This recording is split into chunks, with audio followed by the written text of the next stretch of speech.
सुहैब रूमी रजी अल्लाह ताला अन्हु रूम के रहने वाले थे। गुलाम बनकर के मक्का में आए, किसी ने आजाद कर दिया, बिजनेस करने लगे।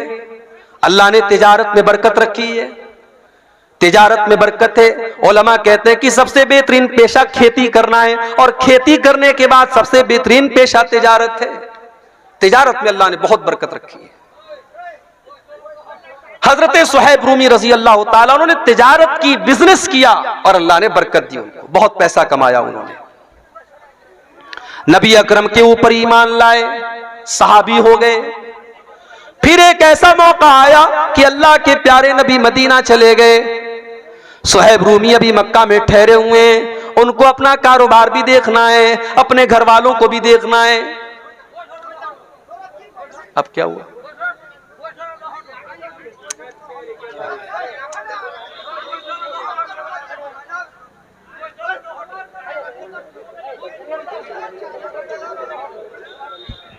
बगैर चिल्लाए भी आप हज़रात से गुजारिश है इत्मीनान से सुने और सुनने वाले को सुनने दें, डिस्टर्ब ना करें। किसी का कोई पर्सनल मैटर हो तो किनारे लेके जाके हल कर ले।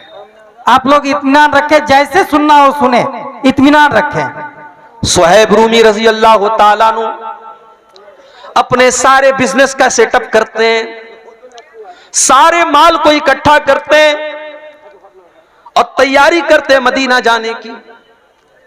सामान पैक कर लिया, ऊंट तैयार हो गया। सुहैब रूमी मक्का से निकलने लगे।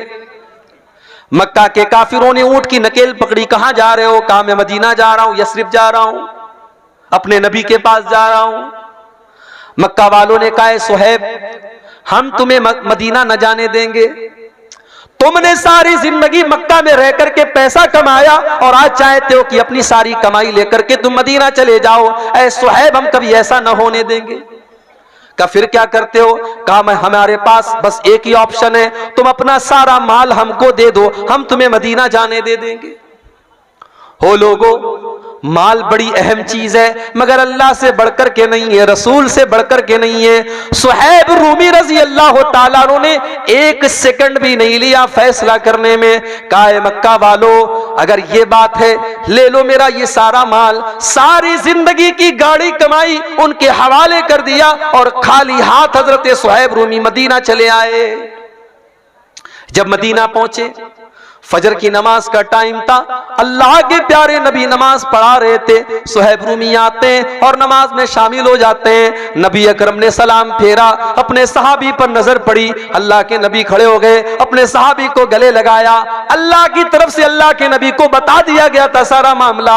नबी ने पहला लफ्ज जो कहा, आपने फरमाया ऐ सुहैब रबिहतल भैया, रबिहतल भैया, ऐ सुहैब तूने बड़े फायदे का सौदा किया है, तूने कोई घाटे का सौदा न किया, तूने सारी जिंदगी की कमाई को ठोकर मार करके अल्लाह के दीन के लिए तूने कुर्बान कर दिया। ऐ सुहैब तूने बड़े फायदे का सौदा किया है। आज तो करोड़ों कमाने वाला, लाखों कमाने वाला मस्जिद के अंदर जब चंदा देने की बात आती है तो 5 का सिक्का तलाश करता है, 10 की नोट तलाश करता है। बीवी के लिए शॉपिंग करने के लिए 2000 की नोट निकालता है, बच्चों के शौक के लिए 500 की नोट निकालता है। और बेचारी मस्जिद और मदरसा एक ऐसी चीज है वहां 10 की नोट आपको ज्यादा मिलेगी। ये हमारे दिल का हाल है मेरे भाई। ला तुल्हिकुम अमवालुकुम वला औलादुकुम अन जिक्रिल्लाह, ऐ ईमान वालों अपने माल के चक्कर में तुम अल्लाह को भूल न जाना, अपनी औलाद के चक्कर में तुम अल्लाह को भूल न जाना। अगर ऐसा करोगे फउलाइका हुमुल खासिरून, तो तुमसे ज्यादा घाटे में कोई न होगा। एक आयत का मतलब मैंने समझा दिया, अब दूसरी आयत का मतलब समझ करके बात खत्म करेंगे हम। वअन्फिकू मिम्मा रज़क़नाकुम मिन क़ब्लि अन यातिया अहदकुमुल मौत, और ऐ ईमान वालों जो रोजी हमने तुमको दी है उसमें से खर्च करो, सदका करो, ज़कात दो, गरीबों को दो, यतीमों को दो, मदरसों में दो, मस्जिदों में दो, अल्लाह की राह में खर्च करो। कब खर्च करो? कब खर्च करो? बाप मर गया, बाप के मरने के बाद बेटा मस्जिद में चंदा दे रहा है, मैं इसको नाजायज नहीं कहता मेरे भाई, जायज है, मगर बेहतर यह होता कि बाप अपनी जिंदगी में खुद सदका दे करके जाए। मां का इंतकाल हो गया, मां जिंदा थी तो मां के ऊपर आप 10 रुपया खर्च करने के लिए तैयार नहीं थे। मां का इंतकाल हो गया, आप उसकी तरफ से लाखों अल्लाह के घर में दे रहे हैं, ये कोई अच्छी अलामत नहीं है। बेहतर ये होता कि मां की जिंदगी में आप मां की कदर करते।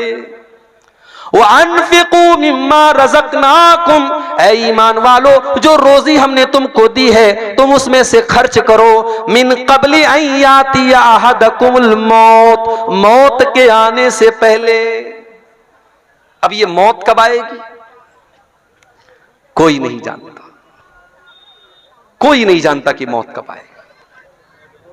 मेरे नौजवान साथियों, आज आप रात रात भर मोबाइल के ऊपर गंदे काम कर रहे हैं, क्या सोच करके कर रहे हैं?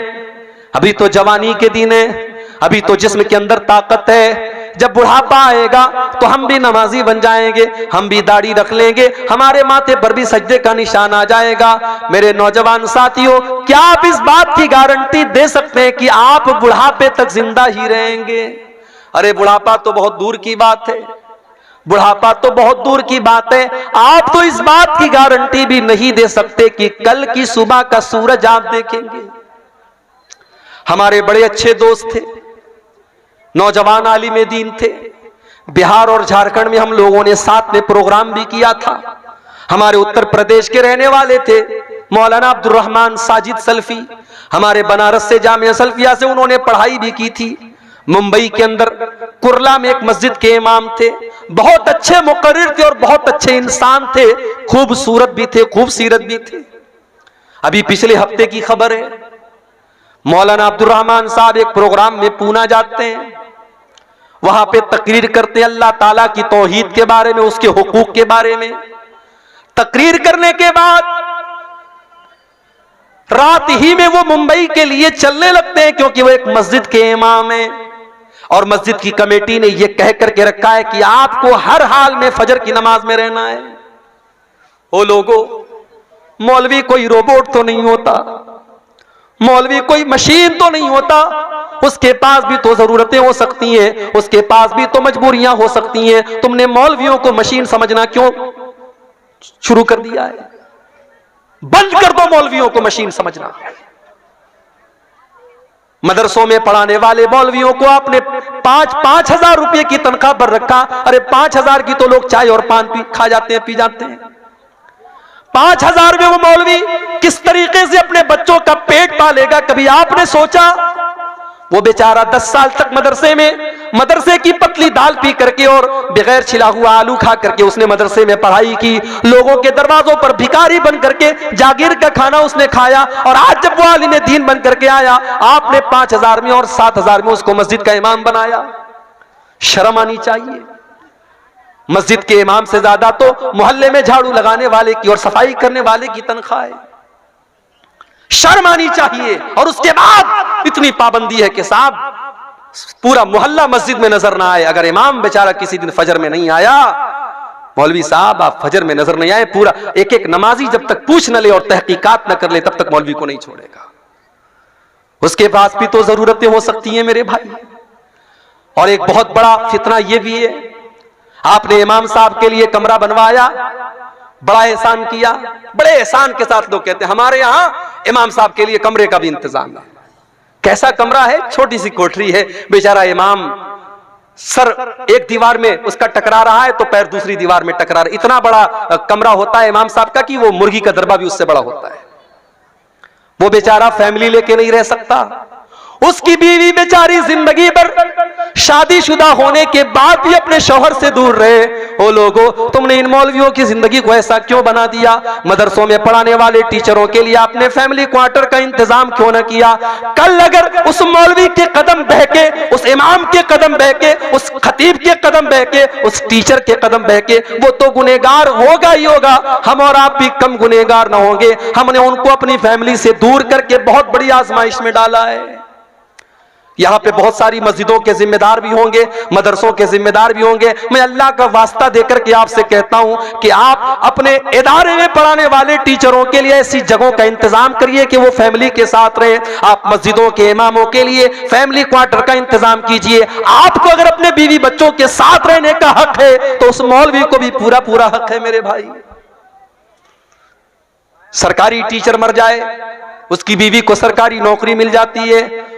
सरकारी टीचर मर जाए, 60 साल की सर्विस पूरा करने के बाद मर जाए तो उसके परिवार को पेंशन मिलती है। सारी जिंदगी मिंबर पर चढ़ करके अल्लाह रसूल का दर्स देने वाला मौलवी मर जाए, उसके कफन का भी कोई इंतजाम करने वाला नहीं, उसके बच्चों की पढ़ाई की कोई खबरगिरी करने वाला नहीं।